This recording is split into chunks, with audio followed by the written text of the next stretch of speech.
अपने काम की जगह को अच्छा और काम करने लायक बनाएं। दुनिया में बहुत से ऐसे लोग हैं जो अच्छा काम करना चाहते हैं और अच्छा कर रहे होते हैं, पर उनका वर्क प्लेस अच्छा नहीं होता है। वर्क प्लेस अच्छा ना होने की वजह से उस इंसान का काम करने में मन नहीं लगता है और वो उस काम को छोड़ने की सोचने लगता है। हमें कोई काम करने से पहले ये समझना चाहिए कि क्या हमारा वर्क प्लेस अच्छा है, और अगर ये अच्छा नहीं है तो हम इसे कैसे अच्छा बना सकते हैं। आइए पहले जानते हैं कि एक टॉक्सिक वर्कप्लेस को कैसे आइडेंटिफाई करते हैं। पहला है कम्युनिकेशन। जिस वर्कप्लेस में एम्प्लॉयज और कंपनी के बीच में अच्छा कम्युनिकेशन नहीं हो, वो वर्कप्लेस एक टॉक्सिक वर्कप्लेस के अंदर आता है। कम्युनिकेशन गैप होने की वजह से कंपनी और एम्प्लॉयज दोनों को बहुत लॉस होता है। दूसरा है टीम अप। इसका मतलब ये होता है कि बहुत सारे वर्कप्लेस में कुछ लोगों का एक अपना ग्रुप होता है, जिसमें वो किसी और के बारे में ना सोच के सिर्फ अपने काम से मतलब रखते हैं। जो लोग अपने ग्रुप के बाहर की किसी भी हेल्प के लिए आगे नहीं आते हैं, ऐसे लोग अपने वर्क प्लेस को दूसरों के लिए टॉक्सिक बना देते हैं। तीसरा है अपनी कंपनी का अपने एम्प्लॉयज के ऊपर भरोसा ना होना। बहुत सी जगह कंपनी अपने एम्प्लॉयज पर किसी काम को लेकर ट्रस्ट नहीं करती है, और बहुत बार ऐसा देखा गया है कि ऊंचे पोस्ट पर काम कर रहे एम्प्लॉय नीचे पोस्ट के एम्प्लॉयज के काम पर भरोसा नहीं करते हैं। इन सब रीजन से एक अच्छे वर्क प्लेस को टॉक्सिक बनने में बिल्कुल टाइम नहीं लगता है। कोई भी एम्प्लॉय वहां काम करना नहीं चाहता।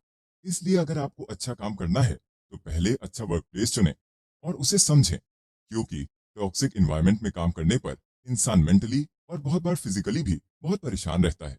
बहुत बार ऐसा होता है कि कंपनी भी अच्छी होती है और वहां काम करने वाले लोग भी बहुत अच्छे से अपना काम कर रहे होते हैं, पर फिर भी किसी न किसी रीजन से उन्हें बहुत ही ज्यादा प्रॉब्लम्स फेस करनी होती हैं। आइए अब ऑथर के बताए कुछ फैक्ट्स के बारे में जानते हैं। ऑथर ने इस चीज को बहुत अच्छे से समझाते हुए अपने एक रिपोर्ट सिक बिल्डिंग सिंड्रोम में बताया है कि एक बार 1980 में कुछ आर्किटेक्ट्स ने एनर्जी की कैपेबिलिटी को ध्यान में रखते हुए कुछ बड़ी बड़ी बिल्डिंग्स बनाने का काम शुरू किया। वहां निकलने वाली बहुत सारी पॉइजनस गैसेस और हेविली पोल्यूटेड एनवायरनमेंट की वजह से वहां काम करने वाले बहुत से मजदूरों की हेल्थ खराब हो गई और कुछ की जान भी चली गई। इतने बड़े स्केल पर मजदूरों की हेल्थ खराब होने से कंपनी को बहुत ही ज्यादा लॉस होने लगा। तब उसी समय ये सिक बिल्डिंग सिंड्रोम की पहली रिपोर्ट सामने आई। सिक बिल्डिंग सिंड्रोम का मतलब उन्हीं मजदूरों से था जिनकी इस प्रोजेक्ट के दौरान सेहत खराब हुई थी।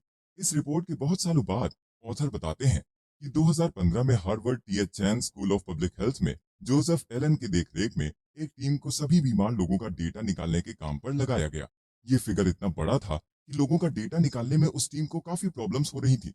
इसके लिए उनको कुछ अलग अलग स्पेशल कॉन्सेप्ट की स्टडी करनी पड़ी थी। फिर भी सभी प्रॉब्लम्स के बाद भी उन लोगों ने वो डेटा निकाला, जिसके फिगर्स बहुत ही शॉकिंग थे।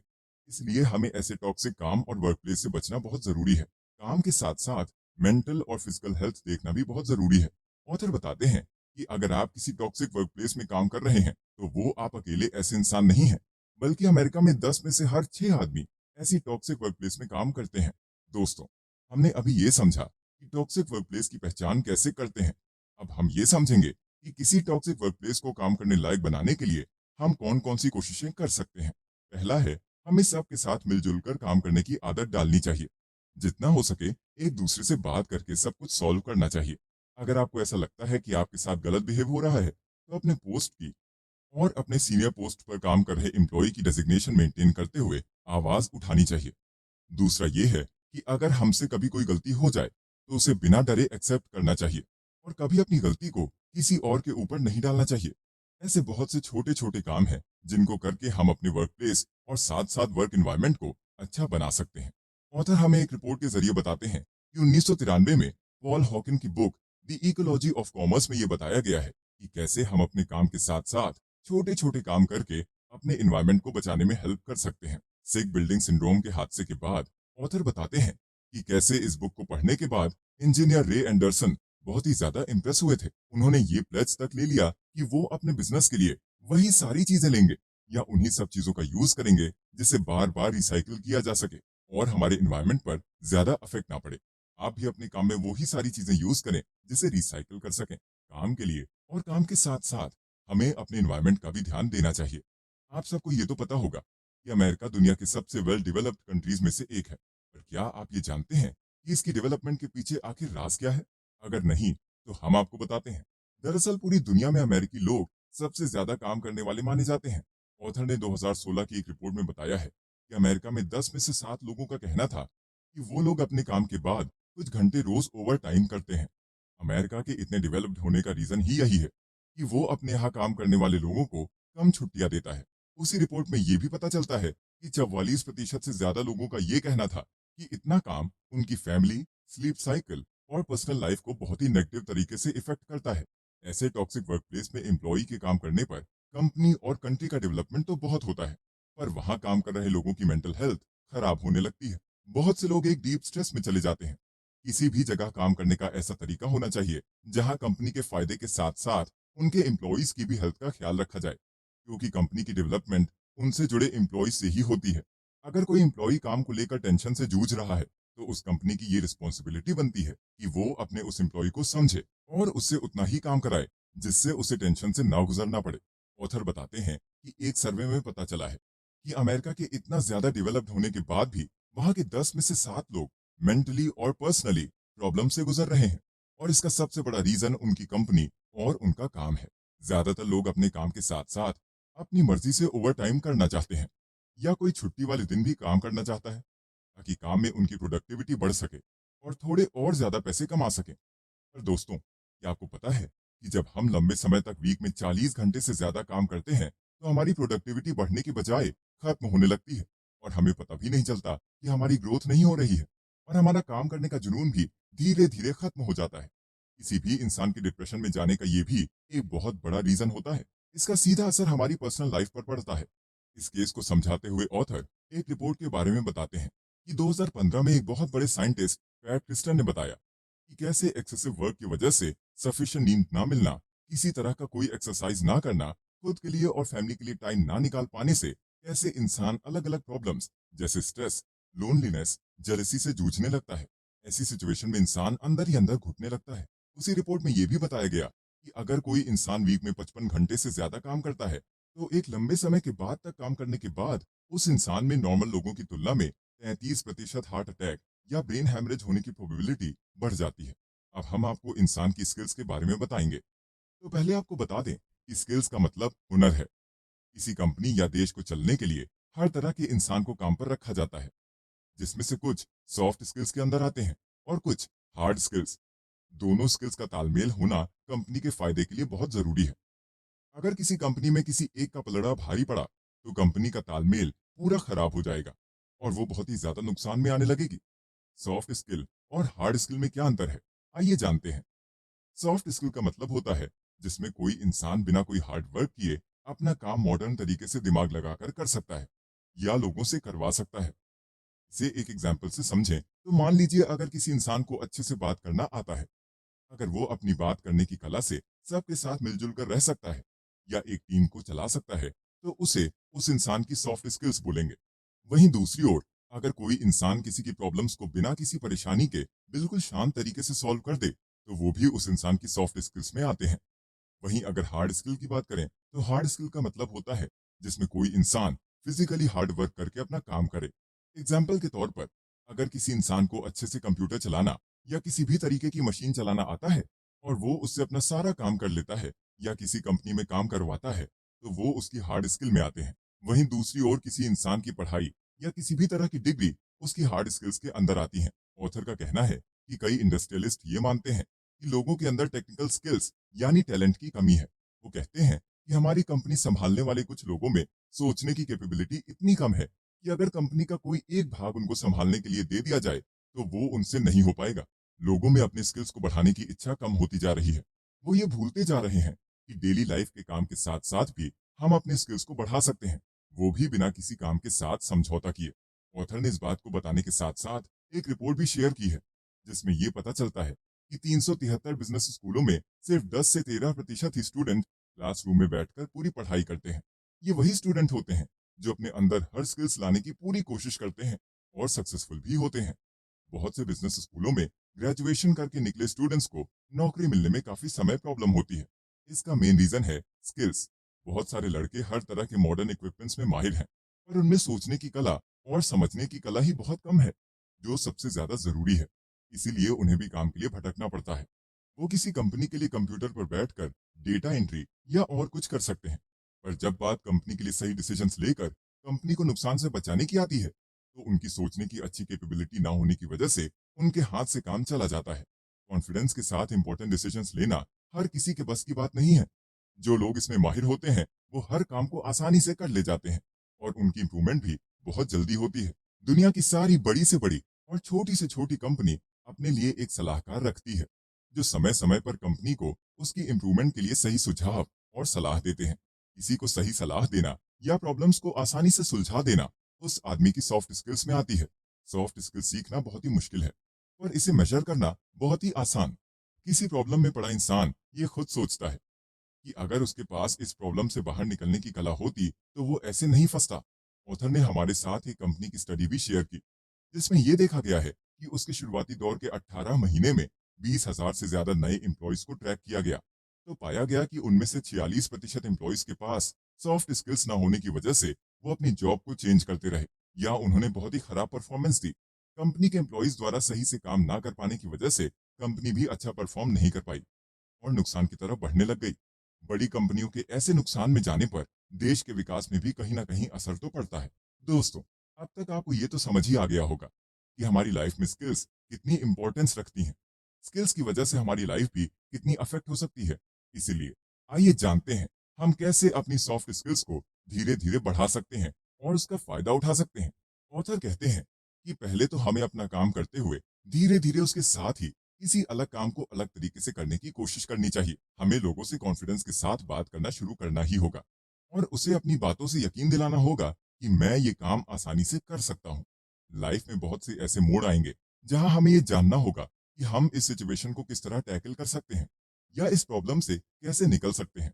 हमें अपने अंदर एक सीरियसनेस डेवलप करनी होगी जिससे हम अपनी चीजों को अच्छे से समझ पाएंगे। किसी भी टीम का लीडर बनने में हिचकिचाना नहीं चाहिए बल्कि अपॉर्चुनिटी मिलने पर हर फील्ड की नॉलेज को ध्यान में रखकर सेल्फ कॉन्फिडेंस के साथ लीडरशिप हैंडल करनी चाहिए। आसान भाषा में कहें तो हमारे पास काम के साथ साथ ज्ञान भी होना चाहिए।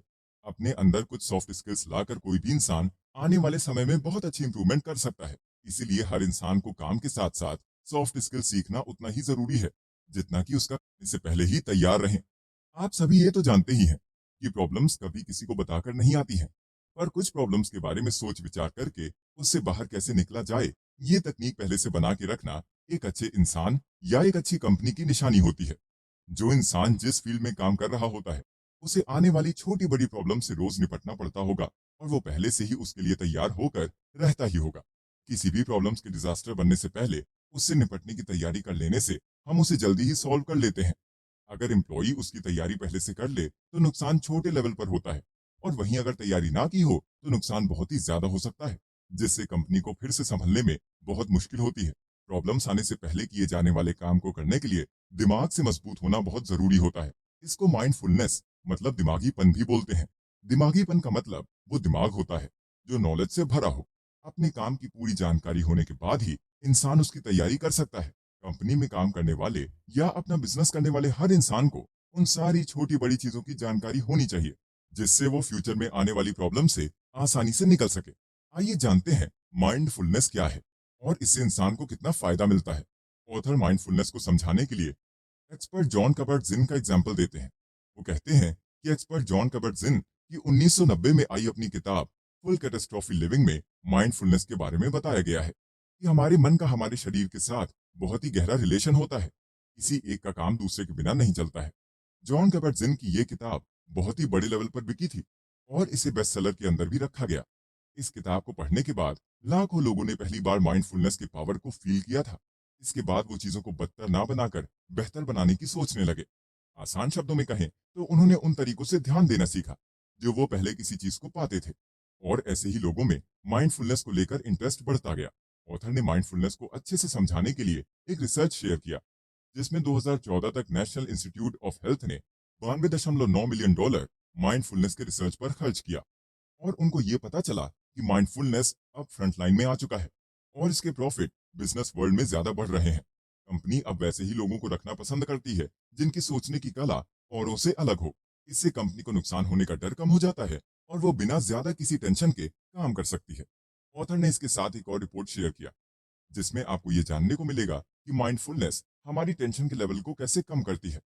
नोबेल पुरस्कार विजेता एलिजाबेथ ब्लैकबर्न ने सालों पहले माइंडफुलनेस की अच्छे तरीके से स्टडी की। एलिजाबेथ ने कुछ बहुत ही ज्यादा टेंशन में रहने वाले लोगों पर रिसर्च किया। इस रिसर्च में ये पाया गया कि कुछ लोग बहुत ही ज्यादा टेंशन में रहने के बाद भी अपने कामों को सही तरीके से ध्यान लगाकर करते हैं और सिचुएशन को बहुत ही अच्छे से संभाल ले जाते हैं। वहीं कुछ लोग टेंशन में होते हुए गलत डिसीजंस ले लेते हैं और अपने आप को और भी ज्यादा मुसीबत में डाल लेते हैं। इस स्टडी का ये कंक्लूजन निकला कि सोचने की, ध्यान लगाने की अच्छी कला अगर किसी इंसान में हो तो उसे कम टेंशन होती है या उनको उससे डील करना आता है। और वहीं जिनके पास ना सोचने की कला है और ना ही किसी चीज में ध्यान लगाने की कला, तो उनकी टेंशन और भी ज्यादा बढ़ जाती है और वो खुद को और बड़ी प्रॉब्लम्स में डाल लेते हैं। टेंशन में रहने पर इंसान की मेंटल, फिजिकल और पर्सनल सिचुएशन खराब होने लगती है। इसीलिए हमें हमारे दिमागीपन पर जल्दी से जल्दी ज्यादा ध्यान देना चाहिए। एक्चुअली में माइंडफुलनेस का प्रॉफिट पूरी दुनिया में है। चाहे ये पूरी दुनिया में दशकों पहले आ गई हो, पर ज्यादातर लोग आज भी इसको नहीं अपना पाते हैं क्योंकि वो अपना ध्यान इस पर नहीं लगा पाते और इसकी अच्छे से स्टडी नहीं करते हैं। हमें अपने दिमाग को इतना एक्टिव बनाना चाहिए कि हमारे आसपास क्या हो रहा है, हम इस पर नजर रखने में केपेबल हों। आजकल लोग बहुत सारी इधर-उधर की चीजों पर बिना किसी काम के ध्यान देना शुरू कर देते हैं। लेकिन बहुत बार ऐसा देखा गया है कि काम करते समय हम उन चीजों की तरफ ज्यादा ध्यान नहीं देते। ऐसी ही कुछ आदतों को छोड़ देने की निशानी ये बताती है कि आप माइंडफुलनेस की तरफ बढ़ रहे हैं। आपकी पर्सनैलिटी डेवलप हो रही है। इस बात को मैं आपको अपनी ही डेली लाइफ के एग्जाम्पल से समझाता हूँ। मान लीजिए अगर मुझे हर घंटे में 15 बार मोबाइल निकाल के चलाने की आदत है और वो चीज मैं अपने काम के टाइम पर नहीं कर रहा हूँ और अपने काम पर फोकस कर रहा हूँ, इसका मतलब मुझ में सुधार हो रहा है। मेरा दिमाग मुझे सही, गलत और क्या जरूरी है ये बता रहा है और मेरा शरीर उसके हिसाब से काम कर रहा है। दोस्तों, क्या आपको मालूम है कि आज के इस दौर में हम माइंडफुलनेस में टोटली ट्रेंड हो सकते हैं और धीरे धीरे प्रैक्टिस के साथ हम ये भी चुन सकते हैं कि हम दिमाग कहाँ लगाएं जिससे हमें फायदा हो। अब वो दिमाग लगाना कहीं भी हो सकता है, जैसे हम सिर्फ अपनी ब्रेथ को फील करके भी माइंडफुलनेस की प्रैक्टिस कर सकते हैं, या ये सब चीज हम किसी की बात पर या काम पर भी ध्यान लगाकर कर सकते हैं। इसका प्रॉफिट हमें हर जगह मिलता है। जैसे ब्रीदिंग पर ध्यान लगाने से हमारी एक्सरसाइजिंग पावर बढ़ती है, जिससे हम बीमारियों से फ्री रहते हैं। किसी ऑब्जेक्ट पर ध्यान लगाने से हमें उसके बारे में पता चलता है कि ये है क्या, इसके फायदे क्या हैं और नुकसान क्या। किसी की बात पर ध्यान लगाने से हमें उसकी कैरेक्टर का पता चलता है और सारा ध्यान अपने काम पर लगाने में हमारी इंप्रूवमेंट होती है और हम मेंटली और फिजिकली हेल्थी रहते हैं। ऑथर ने माइंडफुलनेस से जुड़ी हुई और बातें बताते हुए एक्सपर्ट जॉन कबर्ट-जिन की बुक फुल कैटास्ट्रॉफी लिविंग में बताई कुछ एक्सरसाइज के बारे में बताया है, जिनसे आप माइंडफुलनेस को और अच्छे से डेवलप कर सकते हैं। ऑथर कहते हैं कि माइंडफुलनेस के लिए जरूरी है कि आप सिर्फ अपने थॉट्स पर ध्यान दें। जैसे ही कोई व्यक्ति अपनी माइंडफुलनेस की एक्सरसाइज शुरू करता है, वो अपने विचारों पर पूरा ध्यान देना शुरू कर देता है। हम फिर दूसरों की पसंद नापसंद विचार में नहीं फंसते। हर इंसान को अपने पेशेंस की कैपेबिलिटी को बढ़ाने की एक्सरसाइज करनी चाहिए और हर पल तैयार होना चाहिए। आप अपना ज्यादा टाइम अपनी माइंडफुलनेस की एक्सरसाइज पर ही लगाएं। छोटे से छोटे और बड़े से बड़े काम को भी पॉजिटिव दिमाग के साथ देखना शुरू करें। अपने आप को हर नई सिचुएशन में ऐसे खोलने की कोशिश करें जैसे कि आप चीजों को पहली बार देख रहे हैं या कर रहे हैं। हर इंसान को दूसरों के हर काम से सीखने की कला आनी ही चाहिए। अच्छे कामों से ये सीखना चाहिए कि ये कैसे कर सकते हैं और गलत कामों से ये सीखना चाहिए कि हमें क्या नहीं करना है। लेकिन इन सब के साथ साथ खुद से सीखना और खुद पर भरोसा रखना ज्यादा जरूरी है। इन सभी एक्सरसाइज को करने से आप अपने आप को मेंटली स्ट्रांग बना सकते हैं और अपने ध्यान की पावर को और बढ़ा सकते हैं। इन सभी एक्सरसाइज से आपके अंदर टेंशन और स्ट्रेस भी अपने आप कम होती जाएगी। इन सब के हमेशा अभ्यास के साथ इंसान को अपने अंदर बदलाव देखने को मिलेगा। वो हर काम को पहले से ज्यादा तेजी से सीखने और समझने लगेगा। अगर हमारा मन किसी काम में नहीं लग रहा है या बहुत ही बेचैन रहता है, इधर उधर होता है, उसको काबू में करने के लिए हमें मेडिटेशन करना चाहिए। ऐसा करने से हमारे दिमाग में एक मैसेज जाता है और दिमाग मन को इधर उधर भटकने से रोकता है और उसे शांत करता है। हालांकि ये प्रोसीजर सुनने में जितना आसान लग रहा है उतना है नहीं। जब हम इसे आजमाएंगे तभी पता चलेगा कि ये बहुत ही चैलेंजिंग है। दरअसल हमें मेडिटेशन को प्रैक्टिस में रखना जरूरी है ताकि हमारे दिमाग को और मन को शांत करने के लिए टाइम टू टाइम मैसेज पहुंचता रहे। और इस एक्सरसाइज को करने से हमारे अंदर सेल्फ कॉन्फिडेंस और डिसीजंस को लेने की कैपेबिलिटी बढ़ती जाए। ऑथर ने माइंडफुलनेस की इंपॉर्टेंस को समझाने के लिए एक एफएमआरआई स्टडी, मतलब हमारे दिमाग में चल रहे प्रोसेस की स्टडी के जरिए बताया है कि माइंडफुलनेस का अभ्यास हमारे दिमाग को अच्छे मायने में बदलने की कोशिश करता है। एक रिपोर्ट से पता चला है कि माइंडफुलनेस मेडिटेशन हमारे अंदर चीजों को सही से समझने और उनमें बदलाव करने की प्रोसेस को बढ़ाता है। माइंडफुलनेस के बहुत से टाइप्स हैं और इसे डेवलप करने के लिए भी बहुत सारे प्रोसेस और एक्सरसाइज को करना होता है। हम देखते हैं कि बहुत से लोग फैमिली प्रॉब्लम्स, स्ट्रेस और किसी भी तरह की प्रॉब्लम से निकलने के लिए शराब और बहुत सारे अलग अलग ड्रग्स के एडिक्ट हो जाते हैं। माइंडफुलनेस में यही बात समझने वाली होती है कि कैसे हम अपने दिमाग को ऐसे समय के लिए ट्रेंड कर सकें कि हमें ऐसे ड्रग से एडिक्ट नहीं होना पड़े और हम अपनी सोच समझ, शुद्ध बुद्ध से उस प्रॉब्लम या उस टेंशन से बिना कोई हर कंपनी के मोटिव को जाने। जब आप ऐसे लोगों से घिरे होते हैं जो एक सामान्य गोल के लिए भी बढ़ चढ़कर जुनूनी होते हों, तो कुछ भी संभव है। ये लाइन स्टारबक्स के सीईओ हॉवर्ड शुल्स ने कही थी। ऑथर इनके इस कोट के बारे में बात करते हुए कहते हैं कि किसी कंपनी के एक एम्प्लॉय के तौर पर हमें ये आज़ादी होती है कि हम कैसे अपने काम में आने वाले चैलेंजेस को संभालें। जब हम सोच समझ के काम करना चुनते हैं, तो हम अपने आसपास के लोगों को भी ऐसा करने के लिए एनकरेज करते हैं। ऑथर ने एक एग्जाम्पल देते हुए बताया है कि गूगल के इंजीनियर चैड मैंगटन माइंडफुलनेस की स्टडी करके और उसके हिसाब से अपनी कंपनी में काम करते थे। इससे वहां काम कर रहे सभी एम्प्लॉय ने इसमें भाग लिया और उनके भी काम करने का तरीका बदला। ये काम 2007 में एक छोटे पैमाने पर शुरू हुआ था, पर धीरे धीरे टैन ने इसे बढ़ाना शुरू किया और वहां गूगल में काम कर रहे लोगों ने इसे समझा और माइंडफुलनेस को अपने काम में लगाकर उन्होंने भी पहले की डेली लाइफ से अलग एक्सपीरियंस करना शुरू किया। सबके काम करने का पूरा तरीका ही बदल गया। टैन ये काम तब से अभी तक कर रहे हैं। इससे ये पता चलता है कि कैसे एक नॉर्मल से एम्प्लॉई का जुनून पूरे कंपनी के लोगों को अफेक्ट कर सकता है। किसी भी कंपनी के काम करने के तरीके को बदलने का यही एक अच्छा तरीका है। पर किसी भी कंपनी में या कंपनी के किसी डिपार्टमेंट में उसके लीडर के द्वारा ये काम किए जाने पर सबको ज्यादा फायदा होता है और सबका विकास भी ज्यादा होता है। लीडर को कंपनी के हर उस काम के बारे में अच्छे से पता होना चाहिए जिसे माइंडफुलनेस से किया जाता है, ताकि सब लीडर अपने अंडर काम कर रहे लोगों को सही तरीके से काम करना सिखा सके। ऑथर कहते हैं, हम जो भी काम कर रहे हैं उसमें और किए गए काम में और अपॉर्चुनिटीज ढूंढने की कोशिश करनी चाहिए ताकि काम परफेक्ट लेवल तक पहुंच सके और वर्क क्वालिटी में कोई कंप्रोमाइज ना करना पड़े। लीडर को कंपनी से अपने सभी एम्प्लॉइज के लिए एक सेफ और स्ट्रेस फ्री माहौल देने के ऊपर बात करनी चाहिए। माइंडफुलनेस की ट्रेनिंग को भी उतना ही जरूरी बनाना चाहिए जितना कि किसी एचआर की ट्रेनिंग होती है। एक अच्छे लीडर को अपनी टीम की कमजोरियों का पता लगाना चाहिए और उनकी कमियों को दूर करना चाहिए। अब सवाल ये है कि हम कैसे पहचानेंगे कि किसी कंपनी के पास सॉफ्ट स्किल्स हैं या नहीं। एक माइंडफुलनेस वाली कंपनी कैसी दिखती है? इसका आसान सा जवाब है, जिस कंपनी और उनके एम्प्लॉइज में सेल्फ अवेयरनेस, फोकस, एक दूसरे को समझने की कैपेबिलिटी और अपनी बात रखने का साहस हो, वो कंपनी एक माइंडफुलनेस वाली कंपनी होती है। ऑथर इसके लिए ब्रिज वाटर कंपनी का एग्जाम्पल देते हुए कहते हैं कि ब्रिज वाटर दुनिया की कुछ कंपनियों में से एक है जो माइंडफुलनेस के तहत काम कर रही है। इस कंपनी को मैनेज करने के लिए $150 बिलियन का इन्वेस्टमेंट किया गया है। कोई भी कंपनी तभी एक सही डिसीजन ले सकती है जब उसके पास अच्छे ऑप्शन के साथ साथ अच्छे एम्प्लॉइज हों जिनके पास अलग सोचने की कला हो। किसी भी कंपनी के एम्प्लॉइज में काम करने का जुनून होना उसके लिए बहुत जरूरी होता है। वैसे ही कंपनी का अपने एम्प्लॉइज पर ध्यान देना उतना ही जरूरी है। हर कंपनी को अपने गोल के साथ साथ अपने एम्प्लॉइज के गोल, सेहत और उनकी मेंटल हेल्थ का भी ख्याल रखना चाहिए। एम्प्लॉइज के भी अंदर काम करने की अच्छे इमोशंस होने चाहिए। कंपनी अपने एम्प्लॉइज को कभी कभी फ्री हैंड देती है ताकि वो और अच्छी परफॉर्मेंस दे सकें। कोई ना केवल खुद अच्छे से काम करते हैं बल्कि आसपास काम कर रहे लोगों को भी अपने जैसा काम करने के लिए बढ़ावा देते हैं। बहुत सी कंपनीज में सबको एक टर्म सुनने को मिलता है, रेडिकल ट्रांसपेरेंसी। इसका मतलब है कंपनी के हर इंसान को अपनी गलतियां, कमियां और कमजोरियों के बारे में सबको खुल के बताना होता है। कोई भी इंसान अगर कोई डिसीजन लेता है तो वो सबके सामने होना चाहिए। वो किसी से छुपा नहीं होना चाहिए, चाहे वो छोटी से छोटे और बड़े से बड़े डिसीजन ही क्यों ना हो। और साथ ही साथ उस डिसीजन का कोई मकसद होना चाहिए। अगर कोई भी इंसान उस डिसीजन पर सवाल उठाता है तो उसके सवाल का सही जवाब देना उस इंसान का है जो वो डिसीजन लेता है। रेडिकल ट्रांसपेरेंसी का सबसे बड़ा फायदा ये है कि कंपनी में सब कुछ सबके लिए खुला होता है, सबको सबके बारे में पता होता है। रेडिकल ट्रांसपेरेंसी नाम के इस कॉन्सेप्ट को एक अमेरिकी इन्वेस्टर रे डेलियो ने 1990 में बनाया था। उन्होंने बताया था कि कैसे ये चीज उनकी कंपनी को बढ़ने में मदद करती है।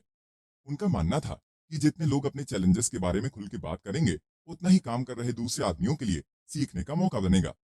ऐसे माहौल में काम करना जहां लोग अपनी गलतियों और कमियों के बारे में खुल के बात कर सकते हैं, वो काम करने की अच्छी जगहों में से एक मानी जा सकती है। कंपनी के सबसे अच्छे डिसीजन भी ऐसे माहौल में ही लिए जाते हैं।